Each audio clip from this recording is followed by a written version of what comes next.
ماشاءاللہ سبحان اللہ.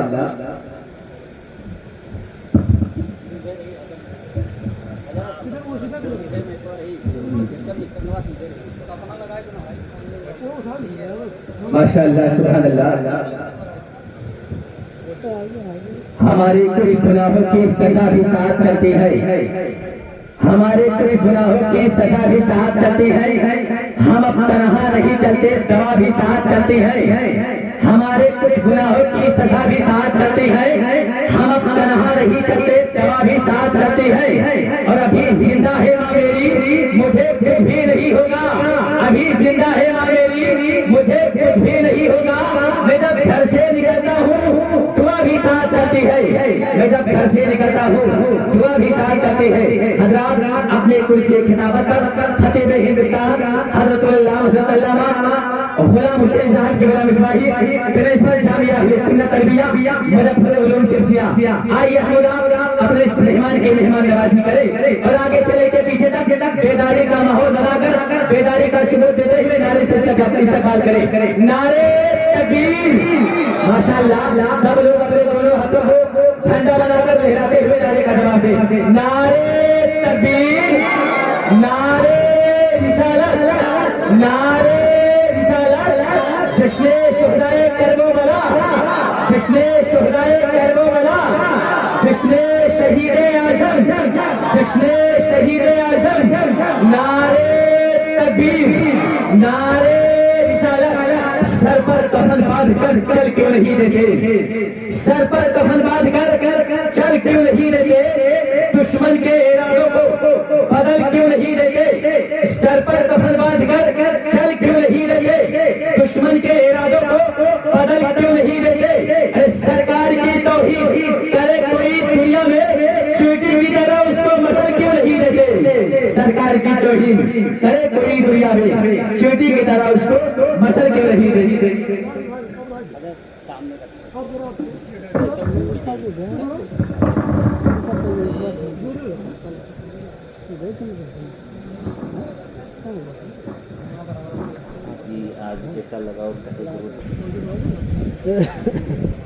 الحمدللہ نحمدہ ونستعینہ ونستغفرہ ونؤمن بہ ونتوکل علیہ ونعوذ باللہ من شرور انفسنا ومن سیئات اعمالنا من یهده اللہ فلا مضل له ومن یضلل فلا هادی له ونشهد ان لا الہ الا اللہ وحدہ لا شریک له ونشهد ان محمدا عبدہ ورسولہ. اما بعد فاعوذ باللہ من الشیطان الرجیم بسم اللہ الرحمن الرحیم وکلا وعد اللہ الحسنى وقال النبی صلی اللہ علیہ وسلم لا یؤمن احدکم حتی اکون احب الیہ من والدہ وولدہ والناس اجمعین.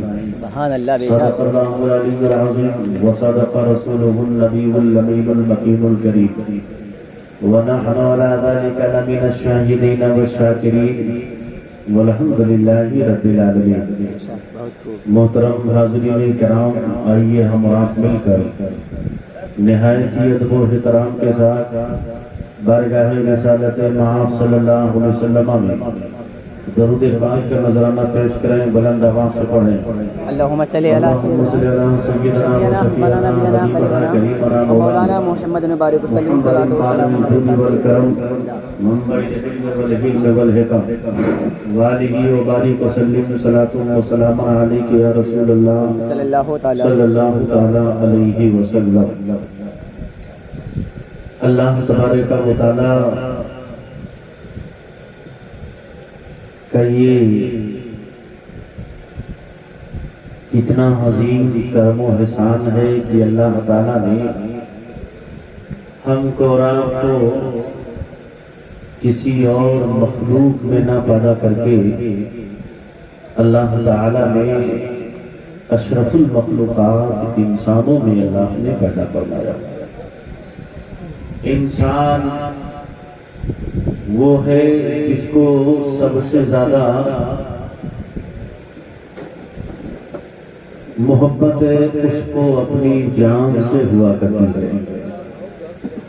انسان جہاں اپنی جان سے محبت کرتا ہے وہی اپنی اولاد سے، اپنے مال و دولت سے، اپنے رشتے داروں سے یہ محبت کیا کرتا ہے، مگر یہ تو انسان ہے تو یہ سب کچھ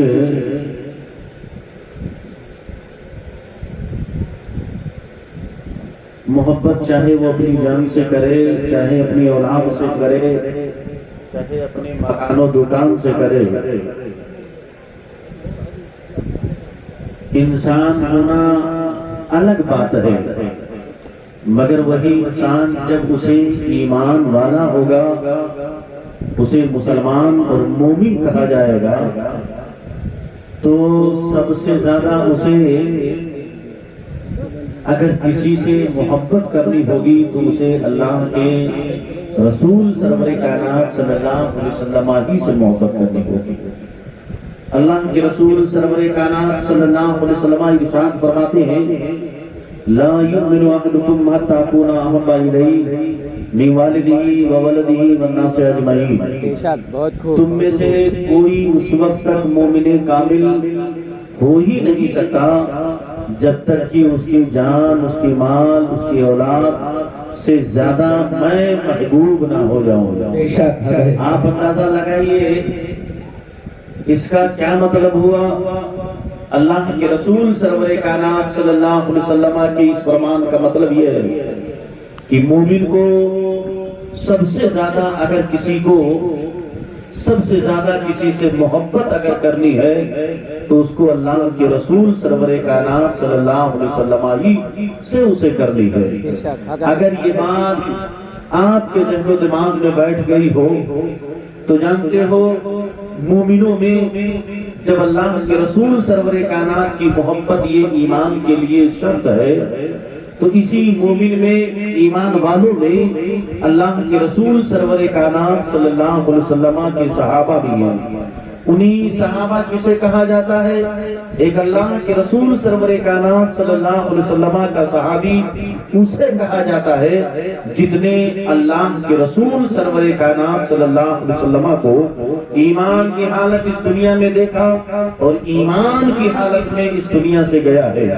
اللہ کے رسول سرور کائنات صلی اللہ علیہ وسلم کے تمام صحابہ کے بارے میں قرآن میں اللہ تبارک و تعالیٰ نے فرمایا وَكُلًّا وَعَدَ اللَّهُ الْحُسْنَى، اللہ نے اللہ کے رسول سرور کائنات کے جتنے صحابہ ہیں اللہ نے ان سے جنت کا وعدہ فرمایا ہے۔ آج دنیا میں کوئی کتنا بڑا جانتے ہو متقی پرہیزگار کیوں نہ ہو، کوئی کتنا بڑا محدث کیوں نہ ہو، کوئی کتنا بڑا ولی کیوں نہ ہو، کوئی اپنے زمانے کا غوث قطب کیوں نہ ہو، مگر کوئی ایک صحابی کے مقام و مرتبہ کو پہنچ ہی نہیں سکتا ہے۔ آپ اندازہ لگائیں وہ صحابی رسول کا مقام ہے۔ اس لیے میں ہی صحابی میں اللہ کے رسول سرور کائنات صلی اللہ علیہ وسلم کے ایک صحابی حضرت امیر معاویہ رضی اللہ تعالیٰ عنہ ہیں۔ کون امیر معاویہ ہیں؟ وہ امیر معاویہ ہیں جو اللہ کے رسول سرور کائنات صلی اللہ علیہ وسلم کے سگے سالے ہیں۔ کون امیر معاویہ ہے؟ وہ امیر معاویہ ہے جو میرے آقا مولا صلی اللہ علیہ وسلم کے کسی قریبی رشتہ داری کی بنیاد پر جانتے ہو مولانا روم رحمۃ اللہ تعالیٰ علیہ ارشاد فرماتے ہیں کہ تمام مومنوں کے ماموں اگر کوئی ہے تو وہ حضرت امیر معاویہ ہے۔ اس لیے آپ اندازہ لگائیں وہ امیر معاویہ ہے۔ اب آپ کے سامنے میں ذکر جو کرنے جا رہا ہوں وہ ابھی آپ کے سامنے یہ ذکر کروں گا۔ کل جانتے ہو اللہ کے رسول سرور کائنات صلی اللہ علیہ وسلم کی نماز میں حضرت امام حسن کا تذکرہ کر رہا تھا اور امام حسن کے تذکرے میں کچھ باقی رہ گیا تھا۔ حضرت امام حسن کی شہادت کیسے ہوئی؟ حضرت امام حسن جانتے ہو جب آپ نے 3 شرطوں کی بنیاد پر جانتے ہو حضرت امیر معاویہ کو اپنی خلافت دے دی اور آپ نے جانتے ہو اپنے زمانے میں کئی مرتبہ آپ نے حج کیا تھا اور جب بھی وہ حج کرتے تھے تو حضرت امام حسن پیدل حج کیا کرتے تھے۔ ایک مرتبہ حضرت امام حسن کے تعلق سے آیا ہے کہ جب آپ کے کرامتوں میں اس کو شمار کیا جاتا ہے. حضرت امام حسن رضی اللہ تعالیٰ عنہ پیدل حج کر رہے تھے مگر آپ کے ساتھ اونٹ بھی تھے, آپ کے ساتھ جانتے ہو بہت زیادہ اور بھی سواری کے جانور تھے. آپ کے غلام آپ سے یہ کہتے تھے کہ حضور میں دیکھ رہا ہوں کہ آپ کے پاؤں میں ورم آ گیا ہے جس کو ہم اپنی زبان میں سوجن کہتے ہیں, ہم یہ چاہتے ہیں آپ کسی اونٹ پر آپ بیٹھ جائیں. حضرت امام حسن رضی اللہ تعالیٰ عنہ جانتے ہو اپنے اس غلام سے کیا کہتے ہیں, نہیں میں اونٹ پہ نہیں بیٹھوں گا, سواری پر نہیں بیٹھوں گا, ہاں اگلی منزل پر جہاں ہم پہنچیں گے تو وہاں پر ایک حبشی ہوگا, اس کے پاس تیل ہوگا, اس سے تم خرید لینا اور تیل لے کر میرے پاؤں میں تم لگا دینا. یہ حضرت امام حسن رضی اللہ تعالیٰ عنہ نے جب یہ فرمایا تو آپ اپنے قافلے کے ساتھ جب اس منزل پر پہنچتے ہیں آپ نے اپنے غلام کو بھیجا جا کے اس حبشی سے تیل خرید لو. تب جان آپ کا غلام جاتا ہے اس حبشی سے جب تیل خریدنے کے لیے, اس نے پوچھا یہ بتاؤ یہ قافلہ کہاں جا رہا ہے, تو کہا یہ جانتے ہو یہ قافلہ حج کو جا رہا ہے. کہا تب پھر یہ پوچھا یہ تیل کس کے لیے لے رہے ہو, کہ اس نے کہا اس غلام نے اس حبشی سے کہ میں نواز رسول حضرت امام حسن کے لیے تیل لے رہا ہوں. اس لیے میں جانتے اس حبشی نے کیا کہا, مجھے قیمت نہیں چاہیے, جس طرح تم ان کے غلام ہو ایسے میں بھی ان کا غلام ہوں, ان کے نام سے محبت کرنے والا ہوں. اس حبشی نے کہا مجھے کیا ان کے پاس لے چل سکتے ہو, کہا چلیے. غلام نے کہا چلو. تب وہ حبشی اسی غلام کے ساتھ حضرت امام حسن کی بارگاہ میں آتا ہے. حضرت امام حسن سے کہا کہ حضور مجھے اپنا غلام سمجھے, مجھے تیل کی قیمت نہیں چاہیے, میری بیوی گھر میں اس وقت درد ذہن میں مبتلا ہے, اسے پیدائش ہونے والی ہے مگر بچہ صحیح سے جانتے ہو تو تکلیف میں زیادہ ہے, بچہ پیدا نہیں ہو پا رہا ہے. لہذا میں آپ سے یہ گزارش کر رہا ہوں آپ دعا کر دیں کہ صحیح العازہ اللہ ایک بیٹا عطا فرما دے. اللہ کے رسول سرور کائنات کے نواسے سے ایک حبشی نے یہ گزارش کی ہے, دعا کی درخواست کی ہے. آخر کیا وجہ ہے کہ غلاموں کو معلوم ہے, لوگوں کو معلوم ہے کہ حضرت امام حسن نواز رسول ہے, یہ رسول اللہ کے بیٹے ہیں, اللہ کے رسول سرور کائنات صلی اللہ علیہ وسلم کے نواسے ہیں. یہ اگر آپ کی بارگاہ میں دعا کر دیں گے تو جانتے ہو ان کا پروردگار ان کی باتوں کو ٹالے گا نہیں. حضرت امام حسن سے جب اس نے گزارش کی آپ رب کی بارگاہ میں ہاتھ اٹھا کر دعا کر دیتے ہیں, ارشاد فرماتے ہیں گھر جاؤ جیسا تم چاہتے ہو, اللہ تبارک و تعالی تمہیں ویسا بیٹا عطا فرما دے گا. جانتے ہو روایتوں میں آتا ہے وہ حبشی فوراً وہاں سے بھاگتے ہوئے اجازت لے کر اپنے گھر جاتا ہے. تو گھر گیا جو کئی گھنٹوں سے اس کی بیوی درد ذہن میں مبتلا تھی, پیدائش نہیں ہو پا رہی تھی. نبی کے نواسے کے زمانے مبارک سے یہ کلمات نکلے ہی تھے کہ تم گھر جاؤ جیسا تم چاہتے ہو ایسا بیٹا عطا فرمائے گا. گھر جاتا ہے وہ ایسا لام صحیح سالم ایک بیٹا عطا فرما دیتا ہے. آپ اندازہ لگائیں یہ آپ کی کرامتوں میں سے کرامت ہے. کل اور کرامتوں کا ذکر میں نے یہ کیا ہے لیکن آپ کی شہادت کا ذکر میں کرنا چاہتا ہوں. حضرت امام حسن کو زہر دے دیا گیا, آپ کو زہر دے کر شہید کر دیا گیا. اور روایتوں میں آتا ہے حضرت امام حسن کی طرح خواب دیکھتے ہیں, اور خواب کیا دیکھتے ہیں کہ میری پیشانی کے درمیان قل هو اللہ احد لکھا ہوا ہے. جب آپ نے یہ خواب دیکھا تو اس خواب کو اپنے گھر والوں سے آپ نے بیان کیا, اور جب آپ کے گھر والوں نے جب اس خواب کو سنا تو بہت خوش ہو جاتے ہیں کہ لگتا ہے یہ کوئی مبارک خواب ہے, کوئی بہترین خواب ہے, کوئی اچھا خواب ہے. اس لیے آپ کے گھر والے خوش ہو جاتے ہیں.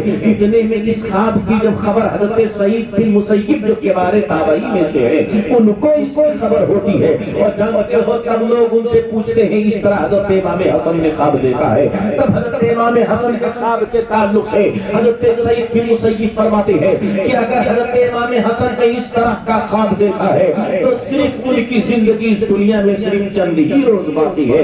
یہ کس نے کہا تھا؟ حضرت سعید بن مسیب نے کہا. تو جانتے ہو اسی طرح آپ نے اس خواب کے بعد چند ہی روز آپ اس دنیا میں باحیات رہے اور پھر زہر دے کر آپ کو شہید کر دیا گیا. آؤ میں آپ کو اس کی تفصیل بتانا چاہتا ہوں کہ کیسے زہر دیا گیا, کس نے زہر دیا گیا, کس نے زہر دیا ہے. حضرت امام حسن کو 1 نہیں 2 نہیں 5 نہیں 6 مرتبہ آپ کو زہر دیا گیا. پہلی مرتبہ جب حضرت امام حسن کو زہر دیا گیا تو آپ کو شہد میں ملا کر زہر دیا گیا. جیسے ہی تھوڑا سا شہد لیتے ہیں اور جب آپ اس کو کھاتے ہیں تھوڑا ہی سے ابھی آپ نے تھوڑا سا سا شہد کھایا ہی تھا، کیونکہ اس میں زہر ملا ہوا تھا، کھانے کی وجہ سے آپ کی تکلیف، آپ کے جسم میں درد پیدا ہوتا ہے اور ماہیے بے آب کی طرح آپ بالکل تڑپنے لگتے ہیں۔ اور یہ خبر حضرت امام حسین کو ہوتی ہے۔ حضرت امام حسین اپنے بھائی کو جانتے آتے ہیں، ان کو تسلی دیتے ہیں۔ رات بھر حضرت امام حسن تڑپتے رہے، صبح نانا جان کی بارگاہ میں حاضری دیتے ہیں،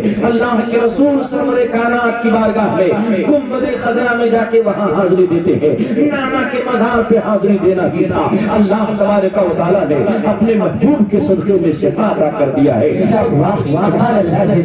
دوسری مرتبہ جب حضرت امام حسن کو زہر دیا گیا تو آپ کو کھجور میں دیا گیا تھا، اور جب آپ 1 2 نہیں 6 7 کھجور جیسے کھاتے ہیں تو اس کا اثر پھر ظاہر ہو جاتا ہے۔ پھر رات بھر اپنے بستر پر آپ تڑپتے ہیں، پھر رات بھر اپنے بستر پر آپ تڑپتے ہیں، اور جب رات بھر کسی طرح بے قراری بے چینی کے عالم میں رات گزارتے ہیں، پھر صبح ہوتی ہے تو جانتے اپنے نانا کی بارگاہ میں پھر حاضری دیتے ہیں۔ پھر حاضری دی تو اللہ نے پھر اپنے محبوب کے صدقے میں شفا دے دی۔ ایسا 1 مرتبہ، ایسے ہی 2 مرتبہ، 5 مرتبہ جب حضرت امام حسن کو زہر دیا گیا، ہر مرتبہ آپ اپنے نانا کی بارگاہ میں حاضری دیتے، اللہ شفا عطا کر دیا جاتا، اللہ شفا عطا کر دیتا۔ لیکن جب 6ٹھی بار آپ کو زہر دیا گیا تو ہیرے کی کنی پیس کر ڈالی گئی۔ ہیرے کی کنی جب آپ کو پیس کر آپ کی سراہی میں ڈال دی گئی، رات کے وقت جانتے جب آپ سونے جاتے ہیں تو اسی سراہی سے پانی لیتے ہیں، اور لینے کے بعد جیسے ہی آپ پیتے ہیں پانی کا پینا بھی تھا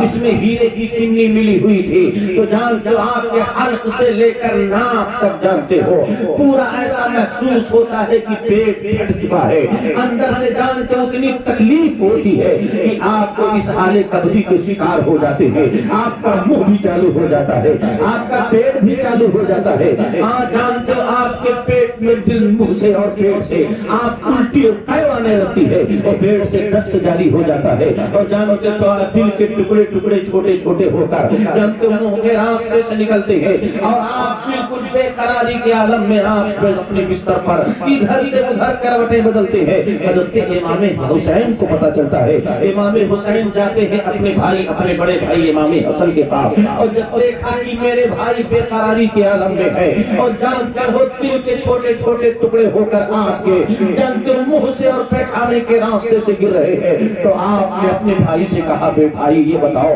آپ کو کس نے زہر دیا ہے؟ اس وقت حضرت امام حسن نے کہا، اے میرے بھائی حسین تم کیا کرو گے؟ کہا کہ اس کا قتل کرو گے؟ حضرت امام حسین فرماتے ہیں، ہاں بے شک میں اس کو قتل کر دوں گا جس نے میرے بھائی کو زہر دیا ہے۔ آپ فرماتے ہیں کہ جس کے بارے میں مجھے شبہ ہے کہ اس نے مجھے زہر دیا ہے، تو جانتے ہو شبہ کی بنیاد پر اگر اس نے مجھے زہر دیا شبہ ہے تو وہ منتقم حقیقی ہے جس کو پروردگار کہا جاتا ہے۔ اللہ جب کسی سے بدلہ لیتا ہے تو جانتے ہو وہ کبھی کہیں بچ نہیں سکتا ہے، لیکن ہاں اگر مجھے جس کے بارے میں شبہ ہے اور اگر حقیقت میں اس نے مجھ کو زہر نہیں دیا ہے تو میں شبہ کی بنیاد پر ناحق کسی کا نام نہیں لوں گا کہ اس کو ناحق قتل کر دیا جائے۔ یہ کسی نے کہا؟ حضرت امام حسن نے کہا۔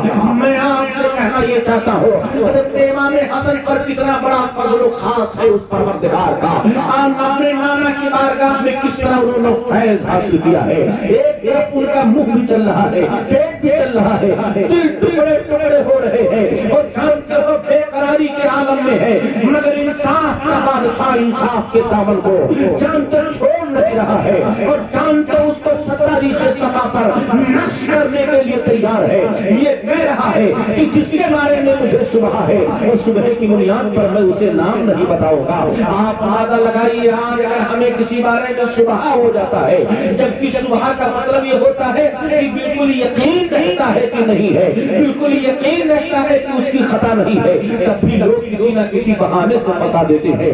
اور میں آپ کو بتاتا ہوں آج امام حسن و حسین کی غلامی کی بات ہم آپ کرتے ہیں، آج تو حسنین کریمین کی غلامی کا پٹا اپنے گلے میں ڈالنے کی بات کرتے ہیں، لیکن جب بھی ہمارے معاملات ایک دوسرے سے خلاف ہوتے ہیں، جب بھی ہمارے معاملات ایک دوسرے سے نہیں بنتے ہیں تو آدمی ایک دوسرے پر الزام لگا دیا کرتا ہے، آدمی ایک دوسرے کو چھوڑا نہیں کرتا ہے۔ وہ کاہے کا مسلمان، وہ کاہے کا نبی کا نواسا چاہنے والا، وہ کہے کا نبی کا غلام ہے، جو نواز رسول کے نقش قدم پر نہ چلے وہ اپنے آپ کو حسینی کیسے کہہ سکتا ہے؟ اسی لیے میں کہنا یہ چاہتا ہوں، حضرت امام حسن جب دیکھ رہے ہیں کہ تڑپ رہے ہیں، امام حسین نے دیکھا کہ بڑے بھائی تڑپ رہے ہیں، تو آپ ان کے اطمینان قلب کے لیے کہتے ہیں اے میرے بھائی کاٹے کے لیے تم پریشان ہو رہے ہو، کیوں اس طرح بے قراری میں رات اس طرح بے قرار ہو رہے ہو؟ تم تو اپنے نانا جان کے پاس جا رہے ہو، تم تو اپنے نانی کے پاس حضرت خدیجہ الکبریٰ کے پاس جا رہے ہو،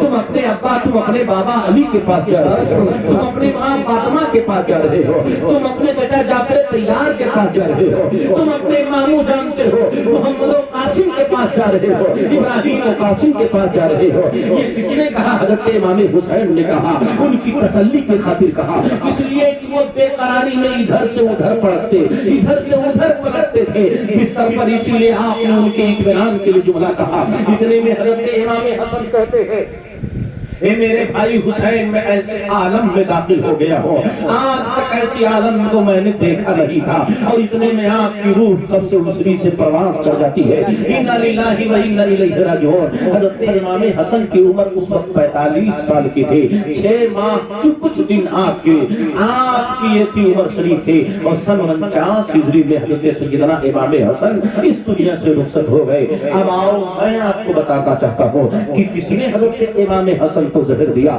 بہت سے لوگ جو آج کی تاریخ لکھنے والوں نے یہ لکھ دیا کہ جانتے حضرت امام حسن کو جانتے زہر ان کی بیوی جعدہ بنت اشعث میں دیا ہے، یہ لوگوں نے جانتے افطرا کیا ہے، مگر حضور صدر الافاضل حضرت سید نعیم الدین مراد آبادی رحمۃ اللہ تعالیٰ نے ایک بہت جانتے ہو عظیم مضمون لکھا، اور اس مضمون سے یہ ثابت ہوتا ہے، اور جانتے ہو کہ حضرت امام علی مقام امام حسن کی بیوی پر یہ جو جانتے ہو تہمت لگائی گئی ہے، یہ جو الزام لگایا جا رہا ہے، یہ سراسر باطل اور غلط ہے، اس لیے کہ ایسا ہو ہی نہیں سکتا ہے۔ کیسے نہیں ہو سکتا ہے اس کو آپ سنو۔ جنتو اعتراض کرنے والوں نے الزام لگانے والوں نے یہ کہا کہ جعدہ بنت اشعث کو یزید نے جانتے ہو ورق لایا اور یہ کہا کہ اگر تو حسن کو زہر دے دے گے تو میں تجھ سے شادی کر لوں گا، اس لیے کہ میرے والد کے بعد اگر کوئی جانتے ہو امامت اور خلافت کی کرسی پر بیٹھے گا تو وہ حسن بیٹھیں گے، اور اگر حسن نہیں رہیں گے تو اپنے والد کے پاس میں بادشاہ ہو جاؤں گا۔ یہ کس نے کہا؟ یزید نے کہا۔ اسی لیے یزید نے جانتے ہو ورق لایا حضرت جعدہ کو، اور حضرت جعدہ نے حضرت امام حسن کو زہر دیا ہے۔ یہ بات جب مورخین نے لکھی ہے تب حضرت حضور صلی اللہ علیہ وسلم فرماتے ہیں یہ بالکل غلط ہے، اس لیے کہ واقعہ جس وقت ہو اور اس واقعے کی تحقیق جب اس سمے نہیں ہو پاتی ہے تو ایک زمانہ بیت جانے کے بعد نہ جانے کتنے سال گزر جانے کے بعد یہ کیسے معلوم ہو سکتا ہے کہ حضرت جعدہ نے حضرت امام حسن کو زہر دیا ہے؟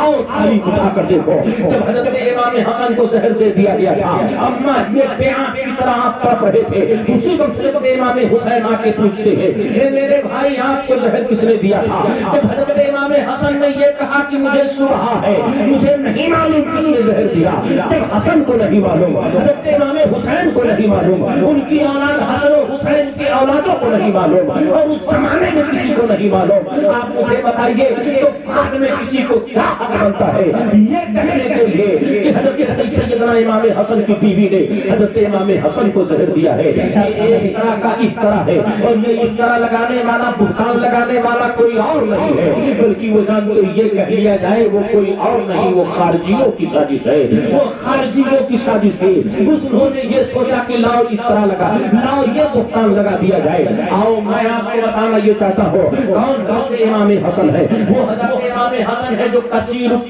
بہت زیادہ آپ شادیاں کرتے تھے، قریب 100 عورتوں سے حضرت امام حسن نے شادی کیا تھا، اور جتنی عورتوں سے آپ شادی کرتے تھے کسی کو 1 دن کسی کو 2 دن چند ہی دن میں ان کو طلاق دے دیا کرتے تھے۔